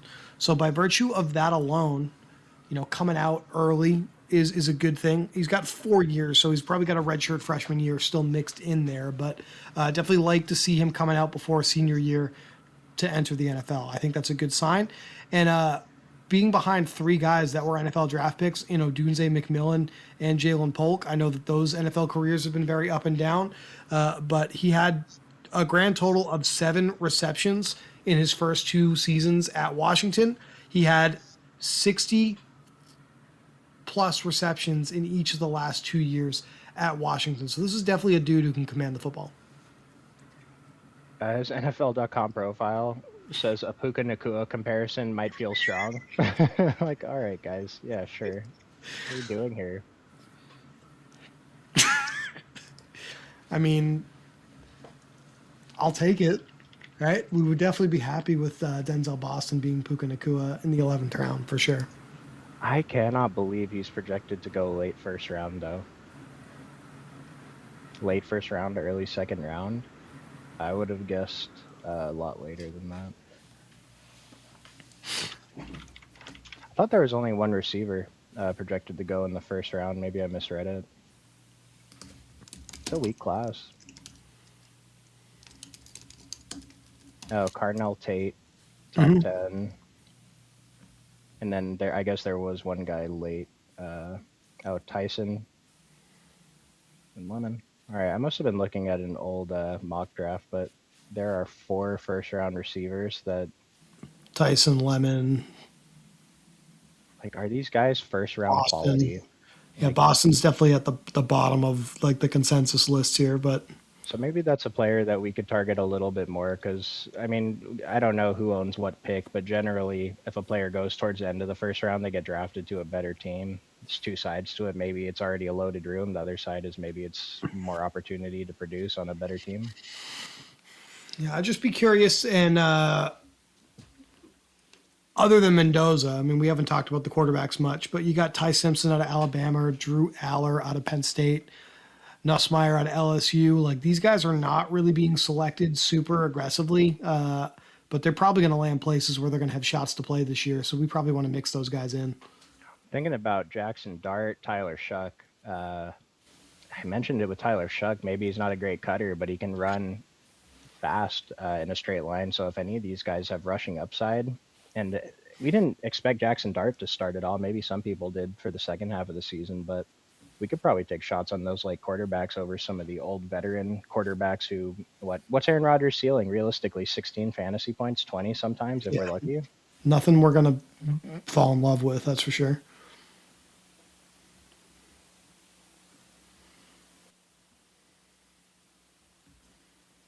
Aaron Jones and Kamara, too late, older guys.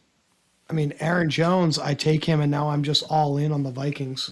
Okay, so we're probably not. No, I did it. That's fine. It's February 26th here. I'll build a four-man Viking stack here. Let's go. Shout out Skull, baby. I mean, imagine their offense is just way better than projected. You're probably going to feel pretty good about this early team because there's no way you're going to remember this. You're going to forget about this team. Like that's how it goes. I mean, we might think we're not going to, but in 6 months, we're going to look at some of these teams like we might not even care about them, honestly, until the playoffs. I don't know what you're talking about. I have already ordered a framed, signed Denzel Boston jersey to put behind me here for the next show. So I'm all in on this team. Seems premature. What team is that jersey for? Patriots. Could be. For the Patriots. Speaking of the Patriots, Keyshawn Boutte is near the top of the ADP board here. So he will go to a team not owned by me. I'm just going to take Braylon Allen. I liked him a lot last year and didn't really pan out, but lottery ticket. Yeah, could he start? Could he be their RB1? It's within a range of outcomes, especially if Breece Hall doesn't come back, right? Yeah, Breece Hall is just a straight-up free agent, right? A report came out 4 hours ago. He may not leave the Jets in free agency after all. He's still the heir apparent, though, behind him. So even if he doesn't leave, again, the most oft injured position in the league, there's paths. I like it. Kamara. Is Derek Carr? Derek Carr's probably in the player pool. I don't think we're taking him at all right now unless he signs, but he would be interesting, I think, for the regular season. It's probably terrible, but... The Saints still own his rights, so if he does, ultimately compensation has to be worked out. But, I mean, you're basically getting a free draft pick if you're New Orleans for a player that you didn't think was coming back. So they probably do it no matter what. You know what I mean? Does he get to keep, like, the $50 million or whatever it was? I'm sure that has to be negotiated at some point. Yeah. Interesting. I'd love to hear more from Derek Carr himself about what is, other than money, motivating him to do this. Because he left the league because he was extremely injured, right? So hopefully maybe he just got better or was able to rehab with the extra time off or something. I do know for a fact that one thing people are not looking for, if they're still with us here at this point in the video, is Derek Carr talk. So we should move on to something else for sure. I think we've touched on these teams here. Like, I don't know. Like, I'm just looking at. I know people have mixed feelings about him, but like Mel Kiper, who's been doing the draft content forever, he's got Ty Simpson as the second best quarterback in this class behind Mendoza. He's down here at pick 221. Feels kind of low if that is in fact the case, right? Yeah, I feel like I'd want to take shots on him over Shadur, Aaron Rodgers, Kirk Cousins. I have the feeling Mac Jones has the opportunity to start somewhere this year. So I don't hate Mac Jones. Geno Smith is dust. Yeah. Seems good. I think I'm just going to try to double tap quarterbacks here. Just kind of do whatever here at the end of the draft. And I guess that's something we haven't mentioned on this show, especially when you get in the second half of the contest. ADP is at best just kind of a guide for when these players are going to go off the board here. Do whatever you want down here. If you have leans, if you have players you think are going to be worth owning, and especially if you're only drafting a couple teams, you want to have fun with it, you fully have the permission to do that here at the end of the draft board. Especially in these early contests, ADP is not as sharp as it's going to be for regular season, especially these just opened up. So take literally whoever you want. I know I do. My exposures are going to be hilarious when I post them in a couple weeks after I have a couple dozen drafts in. Speaking of, you brought him up during the first draft. Look at Keenan Allen, dude. 217. Yeah. Just lack of touchdowns, but their team, I know they made the playoffs, but their team was bad. A lot of potential to be better this year. Trey Tucker, man. If he had one more good game, he'd be going 30 picks higher at least. I mean, I like A.O. Manor down here. We're assuming Tennessee does something else at receiver, but he kind of linked up pretty well with Cam Ward. Mac Hollins had some upside with the Patriots. That's probably not going to happen again. Cooper Kupp, free draft pick. Again, Keon Coleman, that's wild to me. We took Washington in the last draft. Darnell Mooney fell off hard. Jalen Noel, you said you were into him, so I'll keep him mentally earmarked. Yeah, he exists. I don't know that I'm too into him. Okay. He'll run a route this year. Yoshivas is somewhat interesting. He didn't really show us a ceiling at all, though. Yeah, your boy Tank Dell if you need a receiver. Oh, you're double tapping with Ty Simpson. I could, but he doesn't come off the board for a little bit, so I don't have to here. Okay. I think I'll go with Likely just to get my third tight end. I feel like he's got more upside than Barner. Who are your two running backs? Oh, ETN and Kyron, you're good. Yeah, ETN, Kyron, and then I went Trey Benson, Aaron Jones, and Braylon Allen, so not the most inspiring bench. Running back doesn't matter. We learned that. Well, it mattered last year, I guess. It usually doesn't matter. TJ Hawkinson's another kind of interesting one. I don't think, well, you already have three tight ends, but no more Minnesota. But I feel like he's fine to just take as a one-off on some teams. Yeah, I'll take a fifth Viking. Why not? That's what the people are here for. No, I'm not going to be doing that here. But yeah, I think Ty Simpson, if I'm a real soothsayer, Ty Simpson and Denzel Boston both end up at the same place together. How fun would that be for this team that I'm going to forget about? Yeah, and you won't have the opportunity to do that unless you just take shots on these guys. I don't think it should be a hard rule, but I think it's a good thing if you come out of each draft with, I don't know, at least two rookies, if not three or four. Mm-hmm. Yeah, man. I mean, we definitely like high upside lottery tickets. We don't want to take like boring, like. I'll give you an archetype, like a boring player that has a high floor. Okay, a boring player that doesn't have a high ceiling but has a high floor. You know who that is? Kenny Gainwell. I'm not like super into that. Does that make sense? Like Yeah, you brought him up you. earlier, but like that's kind of where I net out there. Like throwing it back to like a James White type player with the Patriots going back about 10 years now. Like that's what he feels like to me. We want ceiling. I don't necessarily see it there with him. Okay.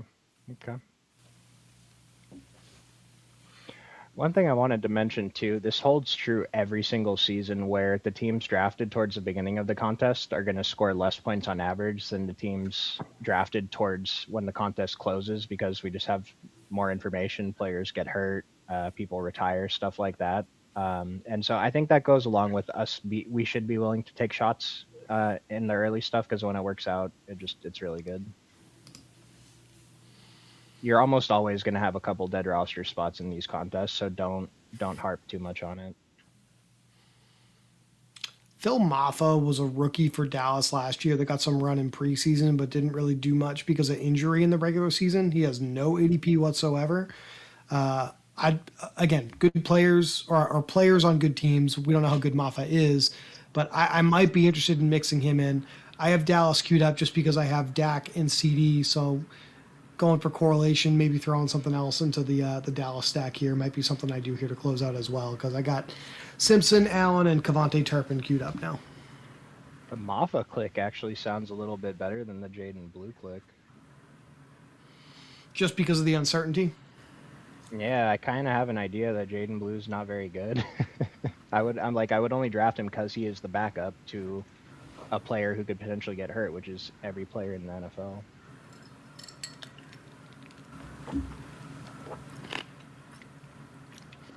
Well, I will say, as we move towards the end of the draft here, Chuck, it's been a pleasure to get back on the channel here to talk through some overall best ball strategy with you. I think we're going to be back in a couple days to do another early best ball look here. And then we will be back after that with more best ball stuff. I believe after the NFL draft is the plan here. So for those of you guys watching this video, you have any questions, Ari asked you to leave some comments, but if you have things you're thinking about, you want to see us cover in the next show, you got a couple of days to give us that as well. Yeah, I mean, the goal here is just to try to give an early framework and get people excited about drafting. Like, look at all this value that we're getting, all these players that other people don't want. And, yeah, it's fun. That's why we do this in the first place. Joe Mixon, his situation's kind of weird. That's a player I wouldn't really touch until we get more clarification on what's going on with him. Just like literally any kind of news would be nice, for sure. Yeah, Tank Bigsby is a guy I don't hate taking here. Marvin Mims jumps out to me. Mims seems fine. You've buried Jake Tonjes into the back of my brain here, so I will definitely end up drafting him. Cade Otton seems good.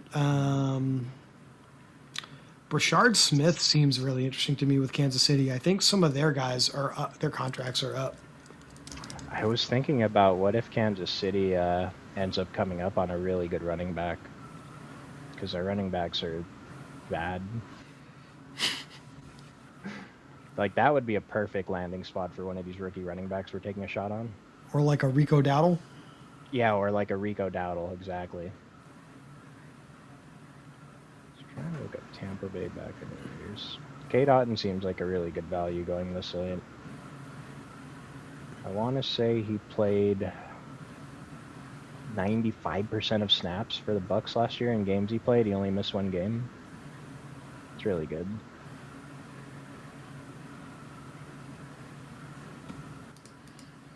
I mean, there's a risk he just straight up retires, but Keenan Allen seems fine to me here in the 18th round. Can't argue. We talk about like beginning of season production versus end of season production, and his beginning of season production was outstanding. That first half, he just did. He didn't have one good game in the second half. He also didn't catch a touchdown. He caught 4 in the first half, so touchdown variance could have got him too. As long as he doesn't retire, I'd feel pretty good about the pick. He'll go higher in regular contests. 8 targets, 13 targets in the last 2 games. Come on. Eckler, Gibson, 2 guys we've taken in years past. Is it over for them? Is this it? Is this where we draw the line? That Eckler injury was really, really bad. I could see you talking yourself into some Gibson, though. Assuming he doesn't retire. He's not on a team right now. Justice Hill, that's an undrafted guy that I'm willing to take if I'm desperate.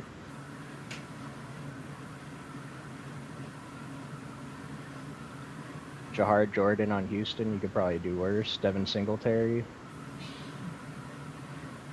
Yeah, there's running backs, I guess. Not any good ones.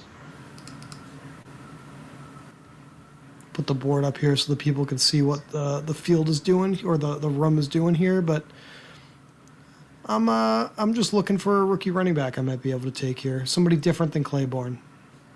And I'm not liking what I'm seeing. Notice the field is kind of loading up on tight ends towards the end of drafts if they don't get their elite guy.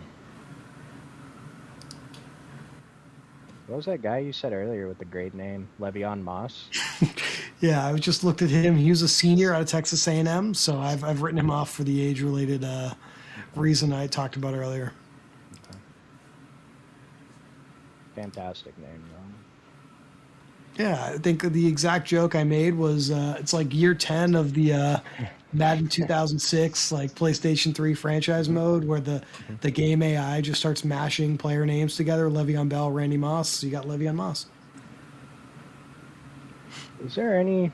Do you know of the correlation between these like later players if maybe they never really hit that peak, but they kind of come on sooner in their careers? I'm thinking like these older running backs, if they could come in and make an impact in their rookie season, since they're already kind of, I guess their bodies are more matured.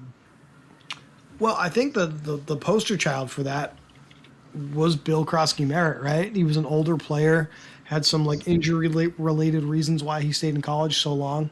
Eligibility issue with his final year where he could only play like a couple of games. So, yeah, there's definitely some merit to at least considering that, but I'd have to study the data more to give you a firm take. The COVID year stuff, we're kind of just getting past that too. If players lost a year for that. Looking up this guy, Jamarion Miller. Is he still on the board? Did you look at him? Played for Alabama. He averaged 4 yards a carry. That's not gonna do it.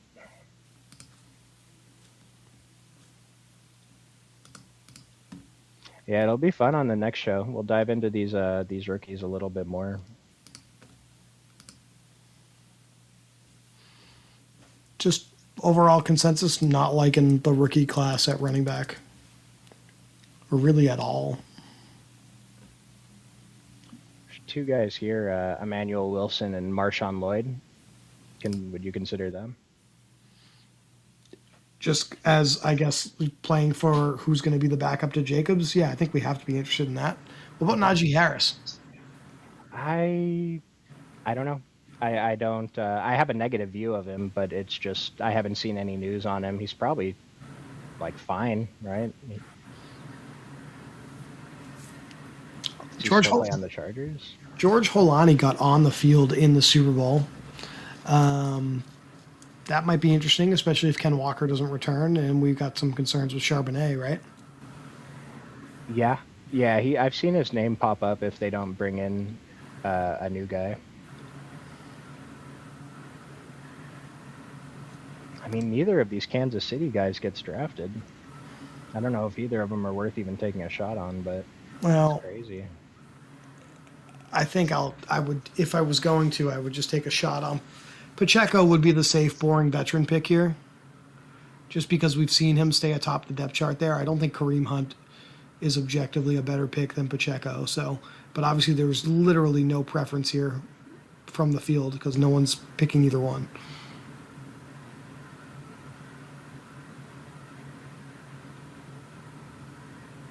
We really liked Jalen Wright last year.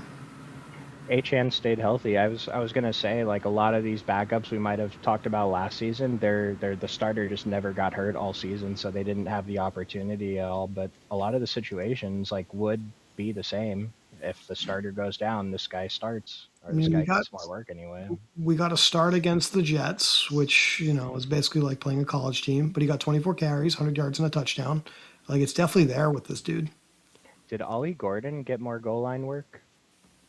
Then I guess I can see if I can look it up real quick. Wright missed some time at the beginning of the season too, and then Gordon got the opportunity to play. Okay. That was part of it too. Yeah, we're gonna wrap it up with Jalen Wright. Yeah, once Jalen Wright came back, he took over the red zone work. Actually, Ollie Gordon didn't get that much anymore. I like it. I think the consensus of this show, Chuck, was just take players like CeeDee Lamb and Justin Jefferson when they fall to you. Never going to feel poorly about that. So really appreciate your time tonight, and I'm looking forward to the next show. Yeah, thanks for knocking out those 2 drafts, and we'll see you guys. Throw some questions in the Discord, and we'll answer them on our next show. Appreciate you guys.